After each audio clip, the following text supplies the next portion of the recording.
Alrighty, back for more. We just finished lecture 1 of chapter 9, and now we're going to do lecture 2 of chapter 9, and it's a whole lot of vocabulary, and we're only talking about synovial joints, but they're kind of cool, and all of these movements and bones are what we use as a foundation for then talking about muscles. And I have yet to figure out what I'm doing with that one, but we'll get there because we have no choice. So I'm laughing because I just gave my little dog a really big bone, and I can see her. I don't know if you can see her. She's trying to eat it. Jenny, can you see her way over in the corner? Anyway, that's my little Jenna Penner. And so I make her so fat. Okay, so let's go to Mr. PowerPoint and not to be ginormous. And this is where we left off. I fixed the window of so that the bottom is not cut off. And I see that my face is right in all the words. Should I just put myself over there? Okay. So I'm kind of here as a ghost with my bright window and my beautiful sunny day. I did have to close the door because I was getting a little drafty. And I like to be warm. Okay, so we just talked about this slide. We're in lecture 2 of chapter 9, and we're diving into movements that are allowed as synovial joints. Remember, synovial joints are diarthrotic, freely moving. Synovial joints have a joint cavity, which consists of an articular capsule, okay, with the outer fibrous layer diving in to the periosteum of the bones that it's connecting. Synovial membrane making synovial fluid, articular cartilage covering the ends of the bones that are associated with each other, and then I will have bursa and tendon sheaths and reinforcing ligaments across the joint and all sorts of fun. All right, that was the last lecture. We also in the last lecture talked about the different types of fibrous joints. Some are synarthrotic, not movable. Some are amphiarthrotic, slightly movable, but I hate to say that. Cartilaginous joints are usually slightly movable, amphiarthrotic, and you want to know all the different types that fall into those two categories. It will be on your exam. Neither fibrous joints nor cartilaginous joints have a joint cavity. They do not have synovial fluid and all of that sort of fun. And they're not freely moving. Okay. Oops, I'm trying to tell the computer that I want to move. All right, so there's categories of movement. Okay. It's just all vocabulary. So let's dive into it. Gliding. So gliding movement is where you don't really notice it, where bones kind of slide over each other. They kind of move, slide over each other, but it's very limited, okay? That's gliding. So gliding is little movement. So what we're going to do is go through all the vocabulary, then go through the different types of synovial joints and associate the movements with that synovial joint. So right now we're just going to build vocabulary pile of movements. So gliding is one, and these are all with synovial joints, okay? So even though you go, well, it's not movement that you can really see. There's no significant changes of how the bones are associated with each other. You can't see it. So this gliding movements are going on in your carpals and your tarsals, your wrists and your ankles. Oh, look, and there's even a little picture here. So we will see. Well, now this is stupid. If we're going to talk about it, I might as well talk about the type of joint that this is found. We will see gliding where bones glide over each other at a plane joint, okay? A plane joint are your carpals and your tarsals. Intercarpals, between carpals, I guess I should say intercarpals. And intertarsals, between your tarsals, your ankles, are where bones kind of glide over each other, but you don't really notice It's not this movement of my wrist. It's just kind of this weird little other type of movement. Okay, so I have gliding.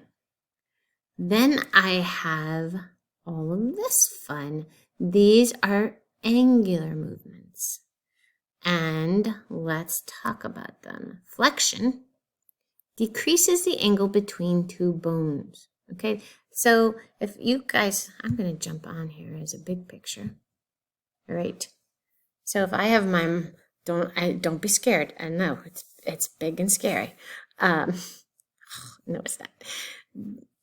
If I have my humerus and my radius and my ulna, let me put down my picture and get back a little bit, and I do this movement, that is flexion.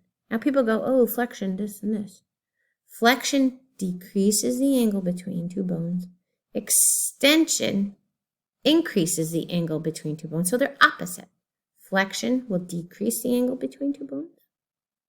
Extension increases the angle between two bones. Okay, let's go back and check that out. Oh, okay. I'm going to jump back in here because there's this other thing, lateral flexion. So lateral flexion is, I'm going to again use my arm, but if I am going like this toward my body, oh, hello, where I am bringing my arm toward the front, that's lateral flexion. And that bringing it out would be lateral extension, right? So if we're going, ooh, clapping, right? So bringing your hands in the clap with straight arms, lateral flexion versus not. Hyperextension, extension beyond the anatomical position. So let's look at this. Don't talk about my horrible profile, but I'm doing this for science. If I bend my head toward my neck, I've decreased the angle, color wrinkles. I've decreased the angle. That's flexion. If I bring it back to the anatomical position is extension, but if I go like that and lean it way back, so I guess I should do it on this side, that's hyperextension. So it's going past the anatomical position. I guess this is kind of fun. I get to move around a little bit. All right, I'm tiny again. Let's see. So there's flexion, extension, hyperextension. I don't really talk about lateral extension. Oh, and here's some pictures. I guess I should have just did this instead of me. So we had flexion going down, extension going back, and then hyperextension, leaning your head way back. Oh, I did flexion a slightly different, my bad. Either way, flexion, decreasing the angle between two bones, extension, increasing the angle between two bones. So you can do it at your arm, you can do it at your wrist, you can do it with your fingers, you can do it at your legs. Flexion, bringing your foot up to kick, extension, bringing your foot back, and then hyperextension, bringing it way back. Okay. Oh, I guess that's what they meant by lateral flexion. I thought it was the other one. My bad. I always talked about that as flexion, not bringing it up. That bothers me. All right. Lateral flexion is trying to bend at the waist on the one side versus the other side. If it was front and back, that would just be regular extension. Ugh, let's just not even talk about this one. Moving on. Abduction and adduction. Okie dokie. So abduction, where's my pen? Abduction is when you take your arm and you move it out, like you're going to do a jumping jack. Ab means away. Okay. Ab. So you're moving your arms away from the midline. Adduction, ADD, means you're moving toward. So add, like you're adding to your body, moving toward midline. And you can do that with your arms, you can do that with your legs, okay? So if you're going out for jumping jacks, it's abduction, and then back in is adduction. So abduction and adduction together make up jumping jacks. So I also want to talk about this one. And this is with your hand.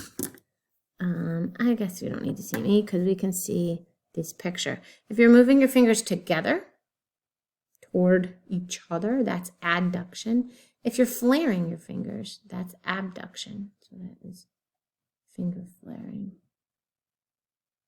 Oh, sucker. What the? Finger flaring will be abduction. Adduction is bringing them together. All right, and then if you're just doing this, I don't even want to talk about this at the wrist. That's just hokey weird. Let's not worry about that one. Now, hold on. Okay.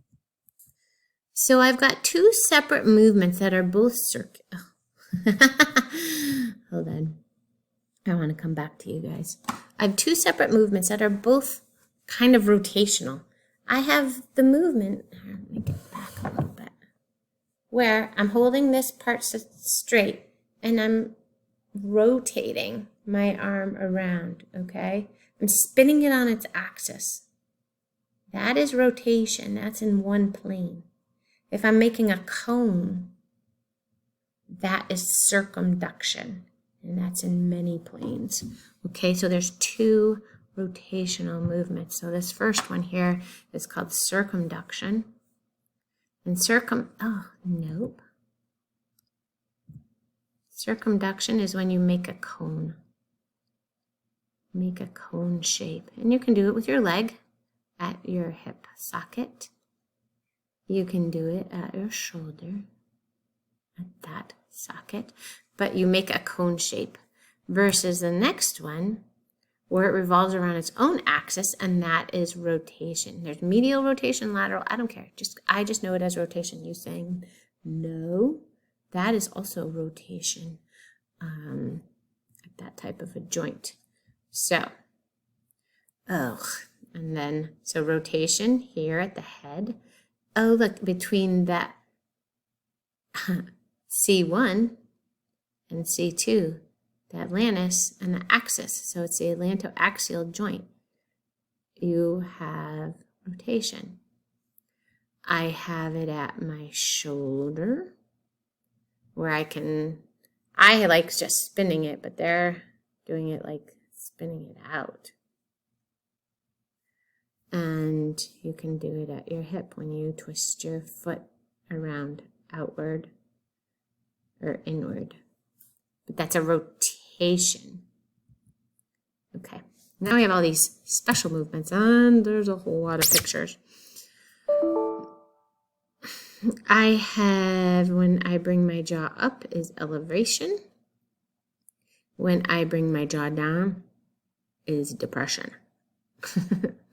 So chewing is elevating and depressing the mandible. If I go into Frankenstein mode and I jump my jaw out, there's protraction. And if I give myself an overbite, that is retraction. So I have protraction, retraction, elevation, depression. Those are, the examples here are given with the mandible. I have inversion. Inversion is when you kind of spin your foot inward. Oh, hey, what'd I step in? And you twist your foot inward and look at it. Eversion is when you're kicking your foot out, like if you're doing a roundhouse kick, and you kick your foot out, that's eversion. We're going to talk a lot with plantar flexion at the ankle. Plantar flexion is when you point your toes. And then dorsiflexion is when you bend your feet inward. Dorsiflexion, bend in the feet. Plantar flexion, plantar point toes. You can tell that I have little tricks to keep that in mind. Between my radius and my ulna, this really isn't a wrist one. It's a movement at the elbow where the radius and ulna spin around each other. If my palms are up, it's supine. I'm moving upward is a supination. Moving them downward is called pronation. So I'm going to come back on because that one's kind of tricky. So if you're doing your hand like this, pro dribbles a bit a basketball. I'm like, bleh, not baseball. Pro dribbles a basketball. Pronation, pronate. Supination, supine, raising them upward, outward. Supination, radius and ulna are parallel. Pronation, radius and ulna are crossed over each other. Alrighty. So those are some of the special joints. Let's see. We had elevation, depression, protraction, retraction, inversion, eversion, dorsiflexion, plantar flexion, supination, pronation. Oh, forgot the last one. Opposition. Opposition is with your thumb. I'm looking for the pen. Oh, I knew it was going to do that. Here we go. Okay, so opposition is with your thumb. And it's when you go pinchy, pinchy. We have opposable thumbs, right? I'm trying to write pinchy, pinchy. Don't pinch people, that hurts. I hate it when people pinch me. Okay, pinchy, pinchy, that's opposition. Okay, oh, and here is a definition of all of the joints, and we're going to build upon this, so hopefully you're hanging in there. So we had gliding movement. You don't really see much. They just kind of slide over each other. I have angular movements, a flexion where I decrease the angle, extension where I increase the angle between two bones, hyperextension where I go above and beyond the anatomical position in an extension mode. Abduction, moving my body, moving bones away from the midline. Adduction, moving toward the midline. Circumduction is making a cone shape. I don't like that it says circle. I'm making a cone. Versus rotation. Rotation is spinning it on its axis. And then all of these special movements that occur only at select joints. Okay. So, having said all of those movements, we now talk about the different types of synovial joints. So synovial joints, these are not all of them. These are only the first 3 of 6. So this is kind of funny to me. I'm not sure. But a synovial joint has a synovial cavity, articular cartilage, and a joint capsule. It may have accessory ligaments, menisci, cartilage, bursa, and tendon sheaths. We talked about that. So let's dive into these. Here we go. So of my synovial joints, I have a plane joint, hinge joint, a pivot joint, condyloid joint, a saddle joint, and a ball and socket joint. So there are 6 types of synovial joints.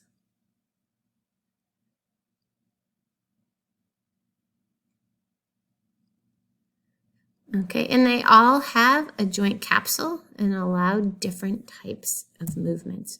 So plane joints. Plane joint, that's not very nice. Plane joints allow gliding. It's saying that it might have some rotation. So let's just stick with the main ones that are comfortable and easy. The joints between your carpals and the joints between your tarsals. So the intercarpal joint and the intertarsal joint are examples of a plane joint. I also have some between my sternum, manubrium, and my clavicle, and my scapula and my clavicles. And I don't really want to talk about this too much, so we're going to let that go. Okay, but these are my plane joints. So this is a picture of my tarsals.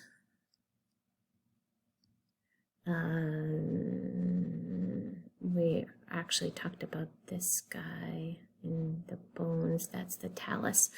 And then you'd have the calcaneus down below. So, but these are other tarsals. And that's a plane joint, and it has a gliding movement. Can't really see that much difference between the bone position, hence why it's just the gliding. A hinge joint. Hinge joints usually kind of work together, and the hinge joint that is one of the main ones that we would think of is between the ulna and the humerus. right? The olecranon process of the ulna locks into the humerus and gives me a hinge joint. I also have a hinge joint at the knee between the femur and the tibia. That's a modified hinge joint. We'll talk about that when we look at the picture of the knee. And between the tibia and the talus is another hinge joint. And all the joints between your fingers, interphalangeal.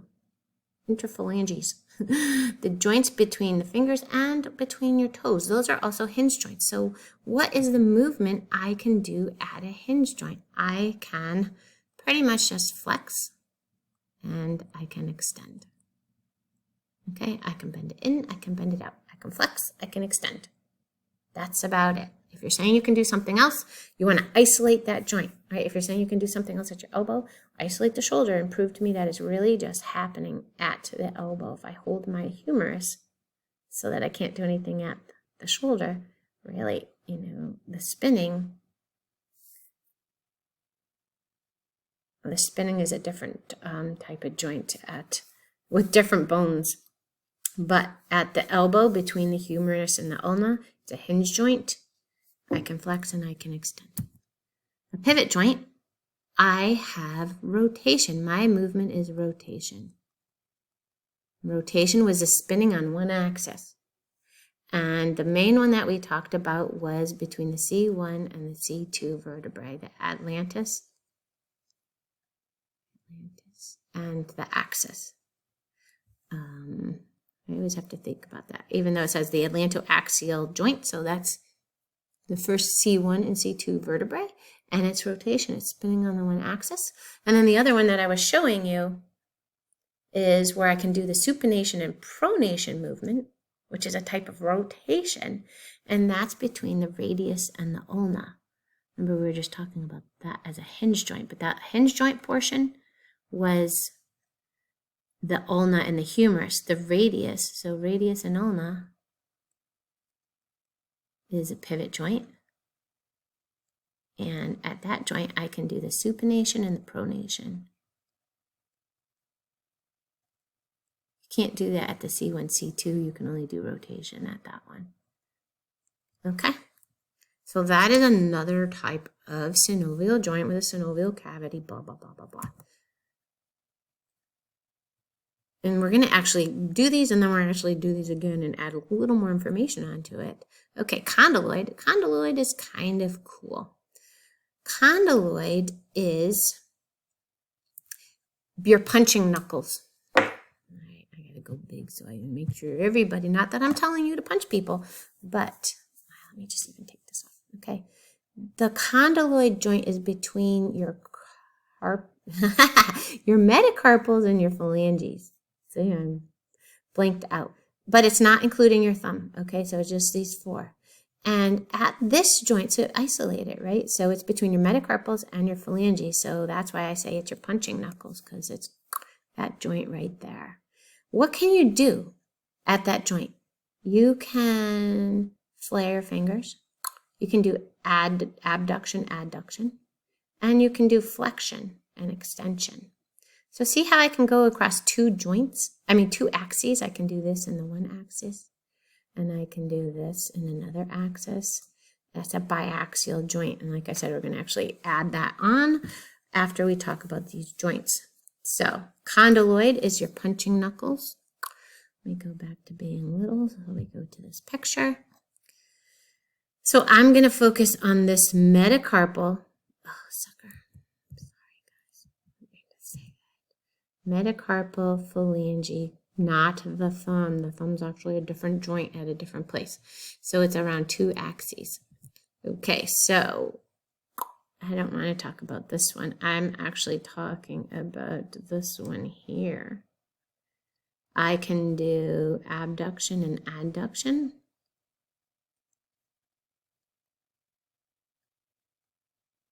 I can do flexion and extension.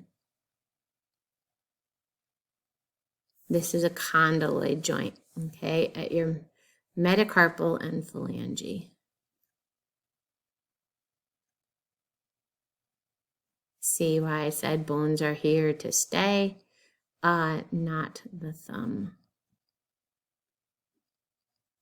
Okay.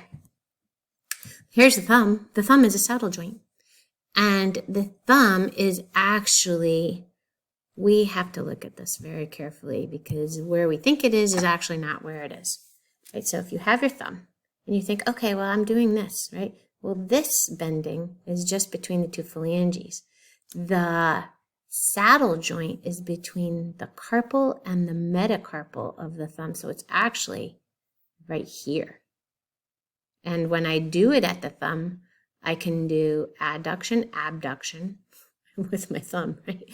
I can do flexion, I can do extension, and it's all happening right here between the metacarpal and the carpal of the thumb.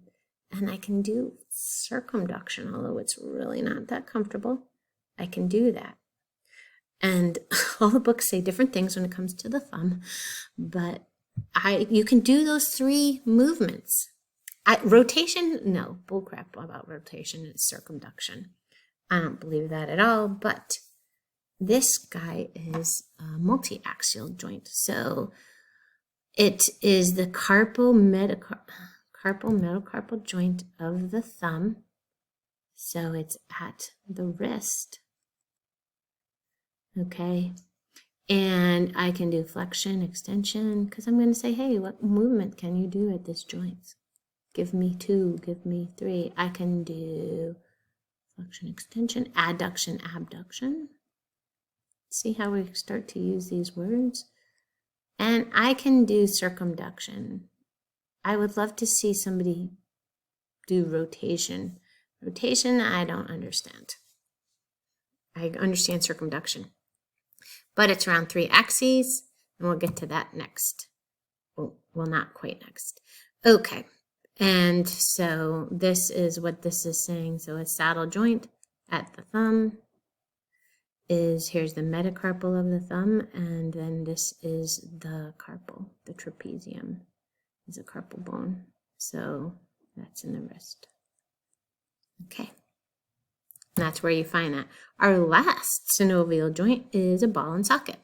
And ball and socket you have in 2 places on the body.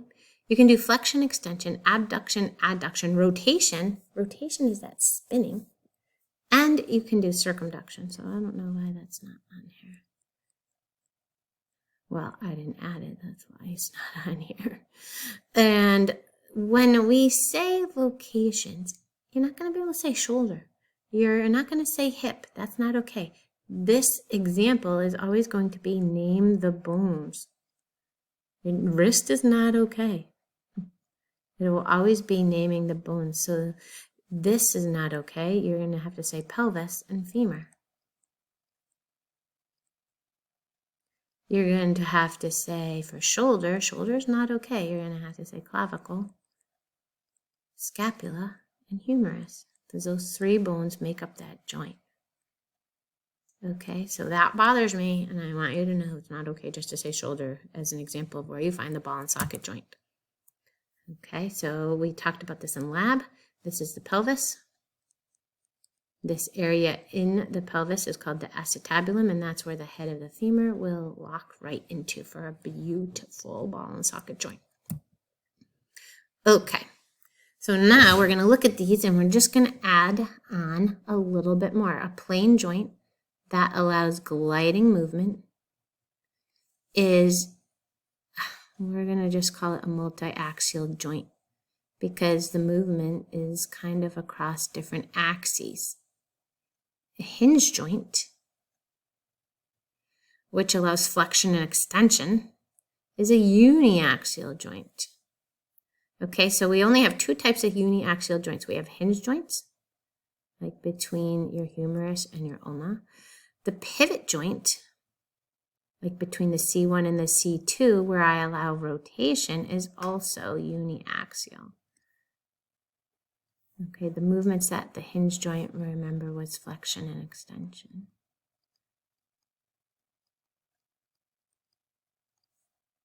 Okay. Condyloid joint is biaxial. So the condyloid joint was, we're going to go with the punching knuckles, not where they're specifying it, and that's because we could do flexion and extension, and we could do adduction and abduction in a different plane.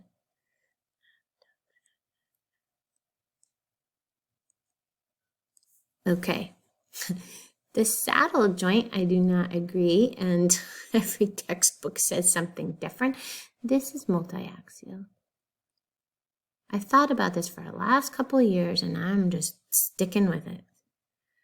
So this is between the carpal and the metacarpal of the thumb, and this is because we could do flexion, extension, abduction, adduction, and circumduction. And that's the same as this guy that's cut in half. He's the ball and socket. And we have the pelvis and the femur. And he is also, well, they're calling him triaxial, but I just know it as multiaxial. And that's because, like the saddle, these both can do, well, he can do flexion, extension, adduction, and abduction. He can do a rotation, and he can do a circumduction. This guy can do flexion and extension. See, you can always say flexion and extension and be right for most joints. Abduction and adduction, and he can do circumduction. I don't call that rotation because it's definitely a cone and it's not. See, I'm doing it. You guys can. It bothers me that they are calling the thumb saddle joint biaxial because you can do this cone shape, and it's not a rotation. I'm not spinning my thumb on one axis. That ticks me off. Okay, so those are my joints. Those are the movements. Those are the axes that each joint, how many axes can each joint move in. One axis is a uniaxial joint. More than one is, two is a biaxial joint. And the two joints can do 3 different planes and be triaxial or multiaxial. So what is interesting here are, so we're moving on. And we're doing good. I'm going to end with talking about this, and then the next lecture is just looking at all this other miscellaneous stuff. But the main meat and potatoes of the lecture are these first 2.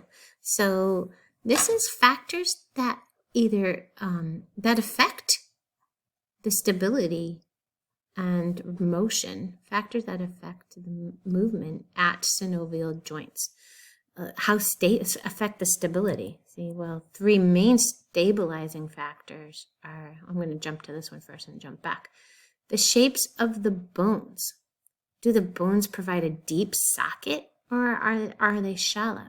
So that will help with the stabilizing. And then how many ligaments do I have? Which is also a limited role, but the most important role in stabilizing a joint are the tendons attached to the muscles that cross those joints. Okay, and muscle tone, keeping the tendons taut, are also good for stabilizing joints. Okay, so the main stabilizing factor is my tendons. So there's other factors that impact joints. So one, we already had the shape and structure of the articulating bones. We already had the ligaments. And we have muscle tendons. This is saying the same thing. But there's 2 others that kind of play a role. Stinker. I'm trying to write the word tendons. Okay. And they're kind of special cases, right?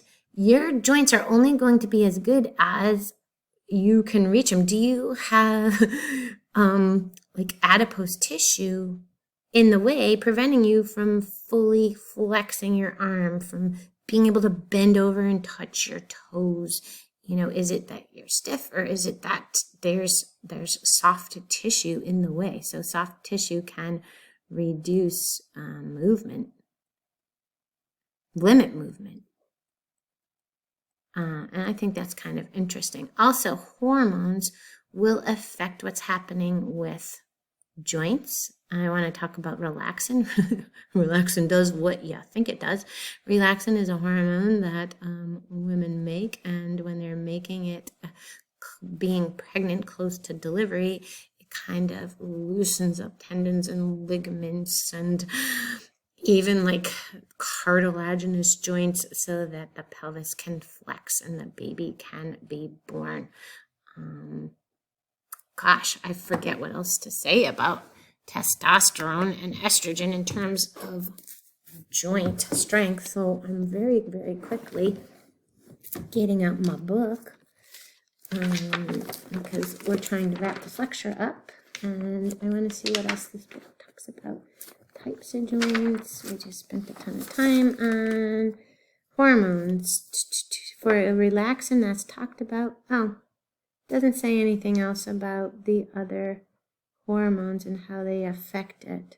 Oh, there's another one, disuse. And that's even kind of what I talked about, right? Are you, I'm going to read this because this is actually kind of cool. Hello, where's my little thing? Okay, so the last little thing, factors affecting contact and range of motion. This isn't in the slide, but it should be, right? So we have the articulating bones, the ligaments and tendons. Soft parts, is that preventing you from being able to move? Hormones, and the book only talks about relaxin and not the other ones, but I must have gotten that information somewhere. But then disuse. Movement may be restricted if a joint has not been used for an extended period. For example, if you're immobilized in a cast, they're not just talking about people getting old and sitting on a chair.